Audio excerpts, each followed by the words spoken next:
ಮಾಡಲು ಸಾಧ್ಯವೇ ಇಲ್ಲ. ನನ್ನಿಂದ ಆಗದಿರೋ ಕೆಲಸ ಅದೇನ್ ಹೇಳಿ ಸ್ವಾಮಿಗಳೇ, ಅದ್ ಏನೇ ಇದ್ರು ನಾನು ಮಾಡ್ತೀನಿ. ಇದಷ್ಟು ಸುಲಭವಲ್ಲ. ಇದರಿಂದ ನಿನ್ನ ಪ್ರಾಣಕ್ಕೆ ತೊಂದರೆ ಇದೆ. ಇವಳನ್ನ ಉಳಿಸಕ್ಕಾಗದೇ ಇರೋ ಪ್ರಾಣ ಇದ್ರಷ್ಟು ಬಿಟ್ರಷ್ಟು. ಹೇಳಿ ಸ್ವಾಮಿಗಳೇ, ಅದ್ ಏನ್ ಬೇಕಾದ್ರೆ ಆಗೋಗಿ, ನಾನು ನನ್ನ ಶೈಲುನ ಉಳಿಸ್ಕೊಂಡೇ ಉಳಿಸ್ಕೋತೀನಿ. ಓ ಹೌದೇ? ಹಾಗಾದರೆ ಕೇಳು. ಇಲ್ಲ ಸ್ವಾಮಿ, ನೀವು ಅವಳನ್ನ ಸರಿ ಮಾಡೋವರೆಗೂ ನಾನು ಇಲ್ಲಿಂದ ಹೋಗೋದಿಲ್ಲ. ಆ ಪರಮೇಶ್ವರ ಮೇಲಾಣೆ, ಅಷ್ಟ ದಿಕ್ಕುಗಳ ಮೇಲಾಣೆ, 14 ಲೋಕಗಳ ಮೇಲಾಣೆ.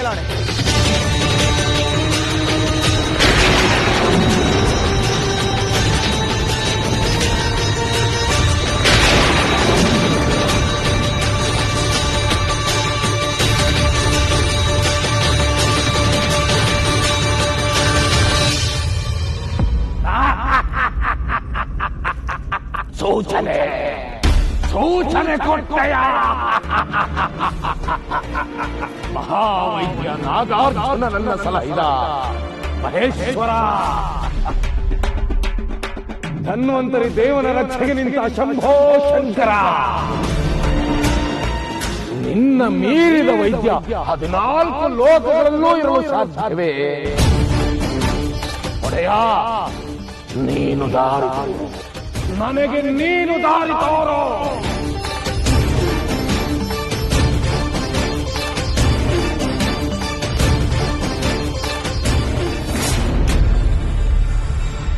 ಸಾಧ್ಯ, ಅಸಂಭವ, ನಿನ್ನಿಂದ ಮಾಡಲು ಸಾಧ್ಯವೇ ಇಲ್ಲ. ಏನ್ ಹೇಳ್ತಾ ಇದ್ದೀರಾ ಸ್ವಾಮಿಗಳೇ? ನನ್ನಿಂದ ಆಗದಿರೋ ಕೆಲಸ ಅದೇನ್ ಹೇಳಿ ಸ್ವಾಮಿಗಳೇ, ಅದ್ ಏನೇ ಇದ್ರು ನಾನು ಮಾಡ್ತೀನಿ. ಇದು ಅಷ್ಟು ಸರಳವಲ್ಲ. 3 ಬೆಟ್ಟದ ಆಚೆಯಲ್ಲಿ ಪಶ್ಚಿಮ ದಿಕ್ಕಿನೆಡೆ ಇರುವ ಜಲಪಾತದಲ್ಲಿ ಇವಳಿಗೆ ಚಿಕಿತ್ಸೆಯಾಗಬೇಕು. ಎಲ್ಲ ಪೂಜಾ ಕೈಂಕರ್ಯಗಳನ್ನು, ವಿಧಿವಿಧಾನಗಳನ್ನು ನಿಷ್ಠೆ ಪ್ರಾಮಾಣಿಕತೆಯಿಂದ ಮಾಡಿದರಷ್ಟೇ ಇವಳ ಪ್ರಾಣವನ್ನು ಉಳಿಸಲು ಸಾಧ್ಯ. ಏನ್ ಬೇಕಾದ್ರೂ ಮಾಡ್ತೀನಿ, ಏನ್ ಮಾಡು ಅಂದ್ರೂ ಮಾಡ್ತೀನಿ. ನೀವ್ ಹೇಳಿ ಸ್ವಾಮಿಗಳೇ. ಇದಷ್ಟು ಸುಲಭವಲ್ಲ. ಇದರಿಂದ ನಿನ್ನ ಪ್ರಾಣಕ್ಕೆ ತೊಂದರೆ ಇದೆ. ಇವಳನ್ನ ಉಳಿಸಕ್ಕಾಗದೇ ಇರೋ ಪ್ರಾಣ ಇದ್ರಷ್ಟು ಬಿಟ್ರಷ್ಟು. ಹೇಳಿ ಸ್ವಾಮಿಗಳೇ, ಅದ್ ಏನ್ ಬೇಕಾದ್ರೆ ಆಗೋಗಿ, ನಾನು ನನ್ನ ಶೈಲುನ ಉಳಿಸ್ಕೊಂಡೇ ಉಳಿಸ್ಕೋತೀನಿ. ಓ ಹೌದೇ? ಹಾಗಾದರೆ ಕೇಳು.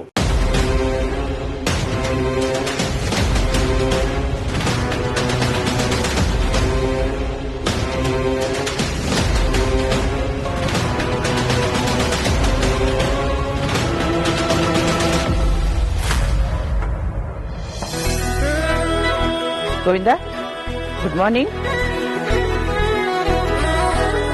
ಮಧುಮತಿ, ತ್ರಿಶೂಲಿ ಕಾಫಿ ಕೊಟ್ಟಿಯಾ? ಅವ್ನು ಎದ್ದಿದ್ರೆ ತಾನೇ ಕೊಡೋದು. ಅರೆ, ಇಷ್ಟೊತ್ತಾದ್ರೂ ಇನ್ನೂ ಎದ್ದಿಲ್ವಾ? ಇಷ್ಟೊತ್ತು ಮಲಗಲ್ವಲ್ಲ ಅವನು? ಚಿಕ್ಕ ಯಜಮಾನ್ರೆ, ಕಾಫಿ ತರ್ಲಾ? ಮಧುಮತಿ, ಅವ್ರನ್ನ ಕರ್ದ್ ಬಾ. ಅಲ್ಲ, ಮೊದಲೆಲ್ಲ ಶಿವಾನಿ ಇಷ್ಟೊತ್ತಿಗೆದ್ದು ಬೇಗನೆ ಸ್ನಾನ ಮುಗಿಸಿ ರಂಗೋಲಿ ಹಾಕಿ ತುಳಸಿ ಪೂಜೆ ಎಲ್ಲ ಮಾಡಿರ್ತಿದ್ಲು ಅಲ್ವಾ? ಧನಂಜಯ್, ಶಿವಾನಿ ವಿಷಯ ನಿನಗೆ ಹೇಗೋ ಗೊತ್ತು? ಅದು ಗೋವಿಂದ ಹೇಳ್ತಿದ್ದ. ನಾನು ಯಾವಾಗ ಹೇಳ್ತಿದ್ದೆ? ಅದೇ ಶಿವಾನಿಗೆ ದೇವ್ರು ದಿಂಡ್ರು ಪೂಜೆ ಪುನಸ್ಕಾರ ಇದ್ರಲ್ಲೆಲ್ಲ ತುಂಬಾ ಇಂಟ್ರೆಸ್ಟ್ ಅಂತೇಳಿ ಫೋನ್ನಲ್ಲಿ ಮಾತಾಡ್ತಿದ್ಯಲ್ಲ. ಫೋನ್ನಲ್ಲಿ? ನಾನು ಯಾವಾಗ? ಅವನ ಫೋನ್ನಲ್ಲ, ಬರೀ ಹೆಂಡತಿ ವಿಷಯನೇ ಮಾತಾಡ್ತಾ ಇರ್ತಾರೆ. ಮನೆ ಬಿಟ್ಟು ಹೋದವಳನ್ನ ಯಾವಾಗ ಕರ್ಕೊಂಡ್ ಬರ್ತೀನೋ ಅಂತ ಬರೀ ಲಾಗ ಹಾಕ್ತಾ ಇರ್ತಾನೆ, ಅಲ್ವೇನಾ? ತ್ರಿಶೂಲ್ ಶಿವಾನಿ ಇಬ್ರು ಕಾಣಿಸ್ತಾ ಇಲ್ಲ.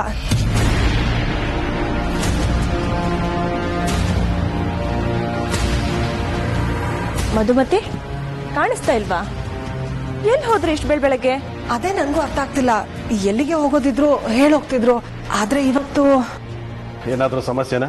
ಇಲ್ಲ, ಅಂತ ಸಮಸ್ಯೆ ಏನೂ ಇಲ್ಲ.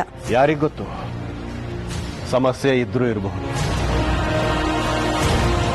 ಹಾಗೊಂದ್ ವೇಳೆ ಸಮಸ್ಯೆ ಇರಲಿಲ್ಲ ಅಂತಂದ್ರೆ, ಹೀಗೆ ಬೆಳಿಗ್ಗೆ ಇಬ್ರು ಕಾಣಿಸ್ತಿಲ್ಲ ಅಂತಂದ್ರೆ ಏನರ್ಥ?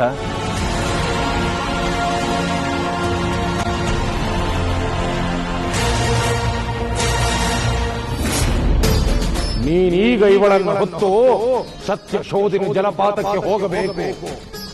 ಅವಳನ್ನು ಎತ್ತಿಕೊಂಡು ಹೋಗಿ ಪುಷ್ಕರಣಿಯ ಸಮತಟ್ಟಾದ ಜಾಗದಲ್ಲಿ ಆಕೆಯನ್ನು ಮಲಗಿಸಬೇಕು.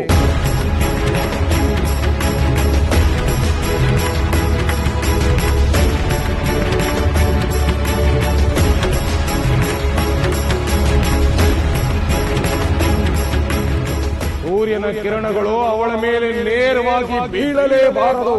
ಮುಖವೊಂದನ್ನು ಬಿಟ್ಟು ಆಕೆಯನ್ನು ಎಲೆ ಮುಚ್ಚಿಬಿಡು.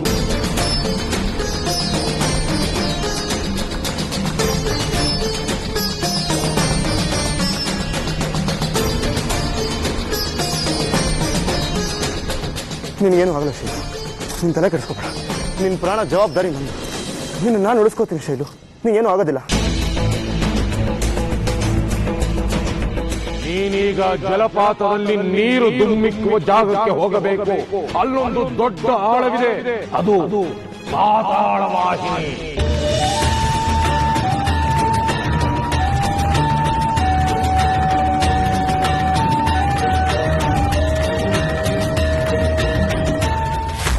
ಏನು ಇಬ್ರು ಇಷ್ಟೊಂದು ಸಂತೋಷದಲ್ಲಿದ್ದೀರಾ? ಕಾಲಿಗೆ ಚುಚ್ತಾ ಇದ್ದ ಮುಳ್ಳನ್ನ ಕಿತ್ತು ಬಿಸಾಕಿದ್ರೇನೆ ಎಷ್ಟು ಸಂತೋಷ ಆಗತ್ತೆ. ಅಂಥದ್ರಲ್ಲಿ ಬಾಳಿಗೆ ಚುಚ್ತಾ ಇದ್ದ ಮುಳ್ಳನ್ನ ಕಿತ್ತು ಬಿಸಾಕಿದ್ರೆ ಸಂತೋಷ ಆಗದೆ ಇರತ್ತಾ? ಏನು ಹೇಳ್ತಿದ್ದೀರಾ? ಶಿವಾನಿ ಅನ್ನೋ ಮುಳ್ಳು ನನ್ನಿಂದ, ನನ್ನ ಬಾಳಿಂದ, ನನ್ನ ದಾರಿಯಿಂದ ತೊಲಗಾಯ್ತು ದಿಗ್ವಿಜಯ. ಹೌದು ದಿಗ್ವಿಜಯ, ನಿನ್ನೆ ರಾತ್ರಿ ಶಿವಾನಿ ರಕ್ತನ ಹೀರಿ ಇವಳು ಯವ್ವನನ ಪಡ್ಕೊಂಡಿದ್ದಾಳೆ. ಇನ್ನು ಮುಂದೆ ಶಿವಾನಿ ಜೀವಂತ ಶವ.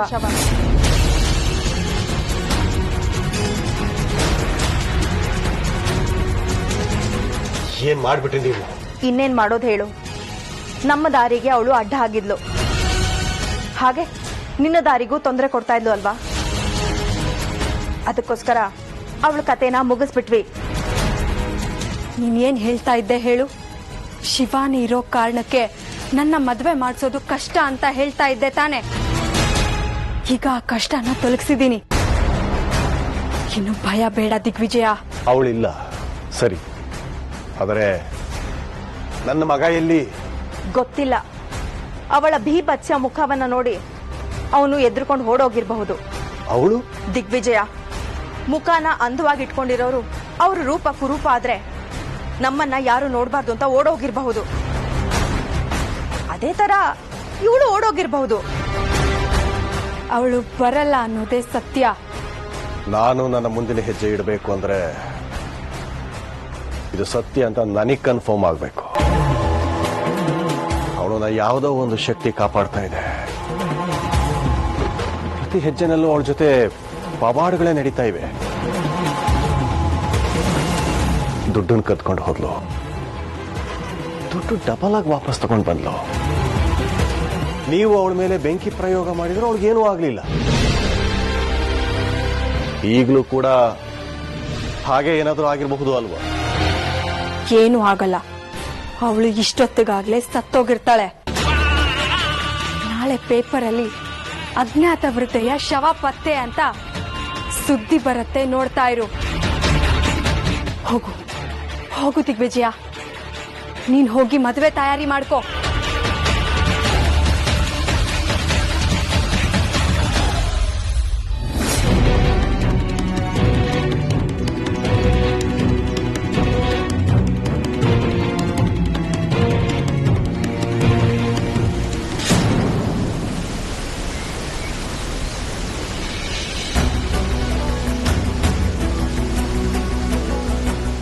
ಜಲಪಾತದ ಒಳಗಡೆ ಪಾತಾಳ ವಾಹಿನಿಗೆ ಸಂಪರ್ಕ ಕಲ್ಪಿಸೋ ಜಾಗದಲ್ಲಿ ಮಹಾಶಿವ ಭಕ್ತನಾದ ಮಾರ್ಕಂಡೇಯನು ಪ್ರತಿಷ್ಠಾಪಿಸಿರುವ ಶಿವಲಿಂಗ ಹೊಂದಿದೆ.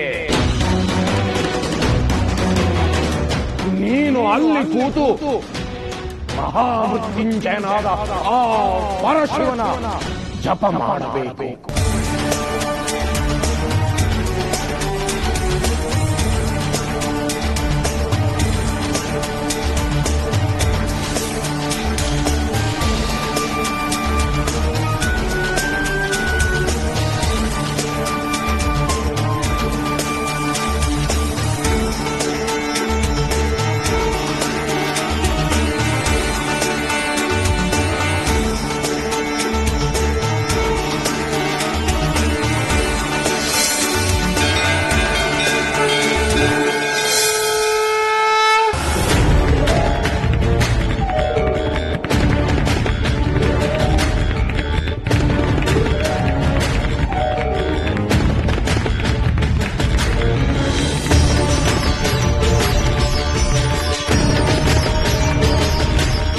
ಮೃತ್ಯುಂಜಯ ಮಹಾಮಂತ್ರವನ್ನ ದಶಸಹಸ್ರ ಸಲ ಪಠಣೆ ಮಾಡಿದರೆ ಆ ಮೃತ್ಯುಂಜಯ ಪ್ರಸನ್ನನಾಗುತ್ತಾನೆ. ಆ ಶಿವನಿಂದ ಮಾತ್ರ ಈಗೆಲ್ಲ ಉಳಿಸಲು ಸಾಧ್ಯ. ಆದರೆ ಎಚ್ಚರ, ನಿನ್ನ ತಪಸ್ಸನ್ನ ಭಂಗಗೊಳಿಸಲು ಏನು ಬೇಕಾದರೂ ಆಗಬಹುದು.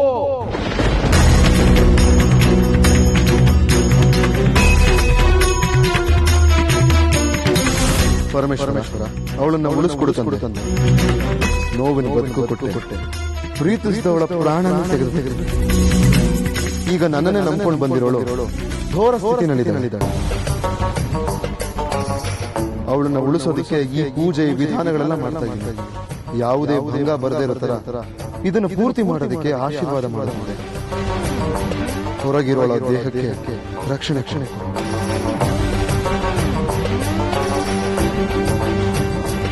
ಓಂ ತ್ರಯಂಬಕಂ ಯಜಾಮಹೇ ಸುಗಂಧಿಂ ಪುಷ್ಪವರ್ಧನಂ ಊರ್ವಾರುಕಮಿವ ಬಂಧನಾತ್ ಮೃತ್ಯೋಮುಕ್ಷೀಯಮಾಮೃತಾತ್.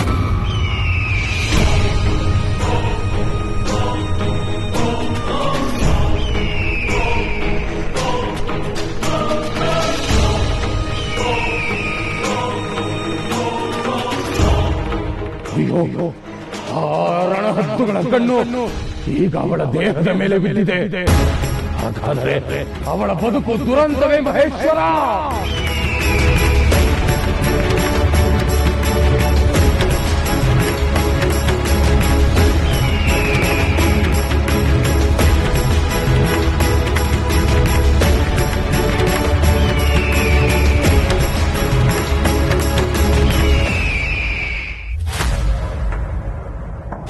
ಅಮ್ಮ, ನೀವು ಜಾಮೂನ ತುಂಬಾ ಚೆನ್ನಾಗಿ ಮಾಡ್ತೀರಲ್ಲ, ಇವತ್ತು ಜಾಮೂನೇ ಮಾಡಿ. ಅರೆ ಅಲ್ಲ ಕಣೋ, ಜಾಮೂನ್ ಅಂದ್ರೆ ನಿನಗೆ ಇಷ್ಟನೇ ಇಲ್ಲ. ನಿನಗೆ ಒಂದು ಜಾಮೂನ್ ತಿನ್ನಿಸ್ಬೇಕು ಅಂದ್ರೆ ಅಬ್ಬಾ ನನಗೆ ಸಾಕಾಗಿ ಹೋಗ್ತಿತ್ತು. ಆದ್ರೆ ಈಗ ನೋಡಿದ್ರೆ ಜಾಮೂನ್ ಕೇಳ್ತಾ ಇದೆಯಲ್ಲ, ಯಾಕೆ? ಜಾಮೂನ್ ಅಂದ್ರೆ ದಿಗ್ವಿಜಯನಿಗೆ ತುಂಬಾ ಇಷ್ಟ ಇತ್ತು. ನೀನು ಯಾವಾಗ ಜಾಮೂನ್ ತಿನ್ಬೇಕು ಅಂತ ಆಸೆ ಪಟ್ಟೆ? ಅಮ್ಮ, ಅದು ನೀವು ಪ್ರೀತಿಯಿಂದ ಜಾಮೂನ್ ಮಾಡ್ಕೊಡ್ತಾ ಇದ್ರಿ. ನನಗೆ ಇಷ್ಟ ಇಲ್ಲ ಅಂತೇಳಿ ಅದನ್ನ ಎಸ್ಬಿಡ್ತಿದ್ದೆ. ಅದು ನನಗೆ ಇಷ್ಟ ಇಲ್ಲ ಅನ್ನೋದೇ ಮುಖ್ಯ ಆಗಿರ್ತಿತ್ತು. ಆದ್ರೆ ಅದ್ರ ಹಿಂದೆ ಇರೋ ನಿಮ್ಮ ಪ್ರೀತಿ ನನಗೆ ಕಾಣಿಸ್ತಾನೆ ಇರಲಿಲ್ಲ. ಅದಕ್ಕೆ ಇವತ್ತಿನ ಈ ಸಂತೋಷಕ್ಕೆ ಜಾಮೂನೇ ಇರಲಿ ಅಂತೇಳಿ ಡಿಸೈಡ್ ಮಾಡಿದೆ.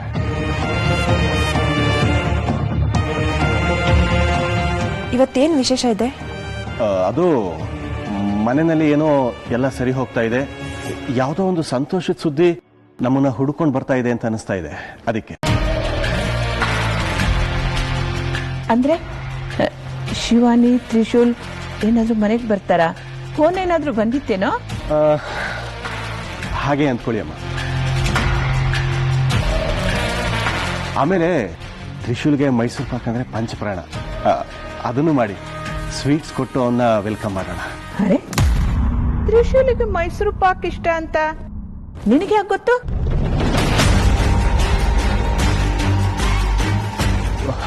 ಮೊನ್ನೆ ನೀನೇ ಹೇಳ್ತಿದ್ಯಲ್ಲಮ್ಮ, ತ್ರಿಶೂಲ್ಗೆ ಮೈಸೂರು ಪಾಕ್ ಅಂದ್ರೆ ತುಂಬಾ ಇಷ್ಟ ಅಂತ. ನಾನು ಹೇಳಿದ್ನಾ? ಏನಪ್ಪ, ಇತ್ತೀಚೆಗೆ ಸ್ವಲ್ಪ ನೆನಪಿನ ಶಕ್ತಿನೂ ಕಡಿಮೆ ಆಗ್ತಾ ಇದೆ. ಹೇಳಿದ್ರು ಹೇಳಿರ್ಬೇಕು.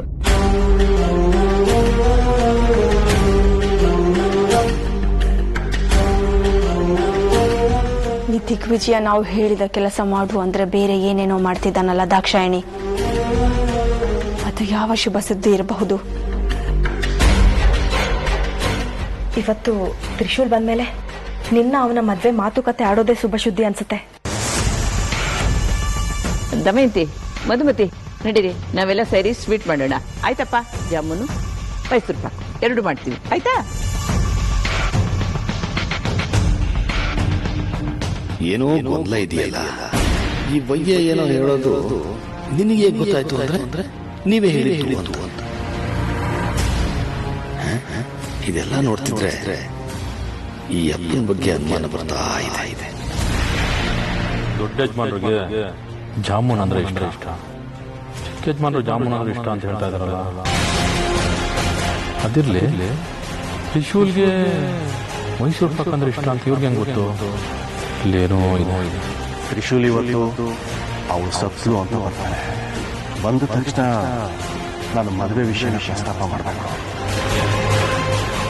ಅದಕ್ಕೆ ಈ ಸ್ವೀಟ್ ಎಲ್ಲ ಕೊಟ್ಟು ಸ್ವಲ್ಪ ಕೂಲ್ ಮಾಡಿ ಆಮೇಲೆ ವಿಷಯನ ಅವನಿಗೆ ಹೇಳಬೇಕು. ಏನಿದೆ ನಿನ್ನ ಪರೀಕ್ಷೆ ಮಹೇಶ್ವರ? ಅಬ್ರೋ, ನಿನ್ನ ನಾಮವನ್ನೇ ಹೊತ್ತು ಬಾಳೋ ಮುಗ್ಧರು ನಿನ್ನ ಪರೀಕ್ಷೆಯನ್ನು ಸಾಕು ಮಾಡು ಮಹೇಶ್ವರ. ಅವನಿಗೆ ತಪಸ್ಸು ಮಾಡೋ ಮನೋಬಲವನ್ನು ನೀಡು. ಅವಳ ದೇಹವನ್ನ ರಣಹತ್ತುಗಳಿಂದ ರಕ್ಷಿಸು. ಇಲ್ಲವನ ಸೋಲಾದರೆ ಅಲ್ಲವಳ ಸಾವಾಗುವುದು. ಅವಳ ಸಾವಾದರೆ ನಾಗಲೋಕವೇ ನಾಶವಾಗುವುದು. ನಿನ್ನನ್ನೇ ನಂಬಿರೋ ನಾಗ ಸಂಕುಲವನ್ನ ರಕ್ಷಿಸೋ. ನಾಗಾಭರಣ ರಕ್ಷಿಸು ತಂದೆ.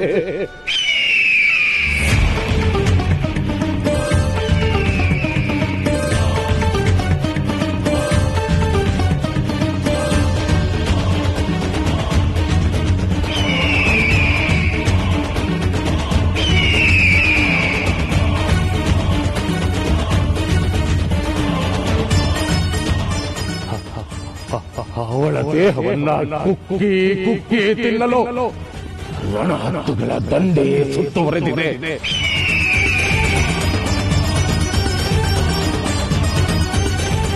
ಅವಳ ದೇಹದಲ್ಲಿ ಒಂದು ಸಣ್ಣ ಕಲೆಯಾದರೂ ಅವನ ಪೂಜಾ ಕ್ರಿಯೆ ಪರಿಪೂರ್ಣವಾಗುವುದಿಲ್ಲ.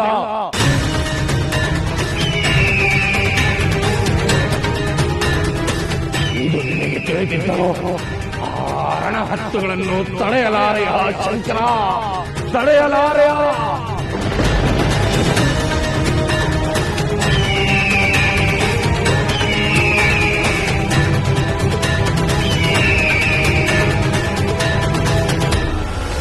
ಅವರಿಬ್ರು ಎಲ್ಲ ಹೋಗಿದ್ದಾರೆ ಅಂತ ಗೊತ್ತಿಲ್ಲ, ಏನ್ ಮಾಡ್ತಿದ್ದಾರೆ ಅಂತ ಗೊತ್ತಿಲ್ಲ. ನಾನು ಪದೇ ಪದೇ ಫೋನ್ ಮಾಡ್ತಾನೆ ಇದ್ದೀನಿ, ಫೋನ್ ಸಿಗ್ತಾ ಇಲ್ಲ. ನನ್ಗೆ ಯಾಕೋ ತುಂಬಾ ಆತಂಕ ಆಗ್ತಿದೆ ಕಣ್ರಿ. ಎಲ್ಲೋ ಹೋಗಿರ್ತಾರೆ, ಬರ್ತಾರೆ. ಪ್ರತಿಯೊಂದಕ್ಕೂ ಈ ರೀತಿ ಆತಂಕ ಮಾಡ್ಕೊಂಡಿರಕ್ಕಾಗತ್ತಾ? ಹಾಗಲ್ಲ ರೀ, ಅವ್ರು ಎಲ್ಲೇ ಹೋದ್ರು ಏನೇ ಮಾಡಿದ್ರು ನನ್ನ ಹತ್ರ ಹೇಳ್ತಿದ್ರು. ಈ ಸಲ ಹೇಳ್ದೆ ಹೋಗಿರೋದಕ್ಕೆ ನನ್ಗೆ ಯಾಕೋ ತುಂಬಾ ಆತಂಕ ಆಗ್ತಿರೋದು. ಅಲ್ಲಿ ಏನೋ ಸಮಸ್ಯೆ ಆಗಿದೆ ಅಂತ ನನ್ಗನಿಸ್ತಾ ಇದೆ. ಸಮಸ್ಯೆನಾ? ಏನ್ ಹೇಳ್ತಾ ಇದ್ಯೆ? ಪ್ರತಿ ಸಲ ಅವ್ರು ಮನೆ ಬಿಟ್ಟು ಹೋಗ್ಬೇಕಾದ್ರೆ ಹೇಳ್ಬಿಟ್ಟು ಹೋಗ್ತಾ ಇದ್ರು. ಈ ಸಲ ಹೇಳೋಗಿಲ್ಲ ಅಂದ್ರೆ ಅವ್ರಿಗೆ ಸಮಸ್ಯೆ ಆಗಿದೆ ಅಂತನಾ ಅಥವಾ ಸಮಸ್ಯೆ ಮಾಡ್ಕೊಂಡಿದ್ದಾರೆ ಅಂತನಾ? ಸಮಸ್ಯೆ ಹೊರಗಿಲ್ಲ ಕಣೆ, ನಿನ್ನ ಮನ್ಸಲ್ಲಿದೆ. ಸುಮ್ಮನೆ ಟೆನ್ಷನ್ ಮಾಡ್ಕೋತಾ ಇದೆಯಾ, ಅದೇ ನಿನ್ ಸಮಸ್ಯೆ. ನಿಮ್ಗೆ ಅರ್ಥ ಆಗ್ತಿಲ್ಲ ಕಣ್ರಿ. ತ್ರಿಶೂಲ್ಗೆ ಬೇರೆ ಏನೋ ತೊಂದರೆ ಆಗಿರ್ಬೇಕು. ಶಿವಾನಿ ಕಡೆಯಿಂದ ಏನೋ ತೊಂದರೆ ಆಗಿರುತ್ತೆ, ಅದಕ್ಕೆ ಅವನು. ಏನ್ ಮಾತಾಡ್ತಾ ಇದ್ದ? ತ್ರಿಶೂಲ್ಗೆ ಯಾವ ಕಡೆಯಿಂದ ಆದ್ರೂ ತೊಂದರೆ ಆಗ್ಬೋದು, ಆದ್ರೆ ಶಿವಾನಿ ಕಡೆಯಿಂದ ತೊಂದರೆ ಆಗುತ್ತಾ? ಅವ್ರು ಎಲ್ಲೇ ಹೋಗಿದ್ರು ಬರ್ತಾರೆ, ನೀನ್ ಟೆನ್ಷನ್ ಮಾಡ್ಕೋಬೇಡ.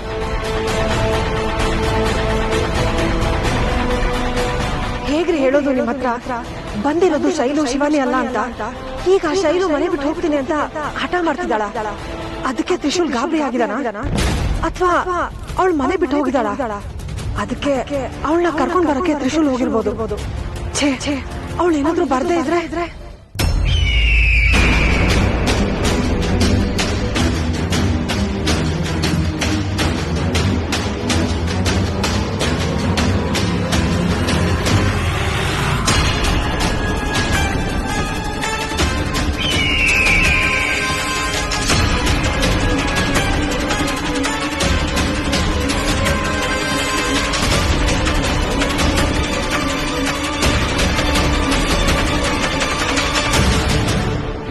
ಮಹಾರುದ್ರ ಇವಳಿಗಾಗಿ ತಪಸ್ಸಿಗೆ ಕೂತಿರೋ ಅವನ ಪ್ರಾಣಕ್ಕೂ ದಿಗಿಲು. ಅವನ ಪ್ರಾಣಕ್ಕೆ ಸಂಚಕಾರ ತರಲು ಈಗ ಪ್ರಾಣಿಗಳು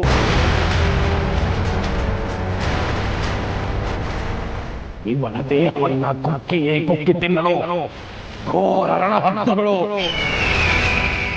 ಇಬ್ಬರಿಗೂ ಅಪಾಯ ಒಮ್ಮೆಲೇ ಬಂದಿದೆ. ದಯಮಾಡಿ ಕಾಪಾಡು ಕರುಣಾಕರ, ಕೃಪೆ ತೋರು.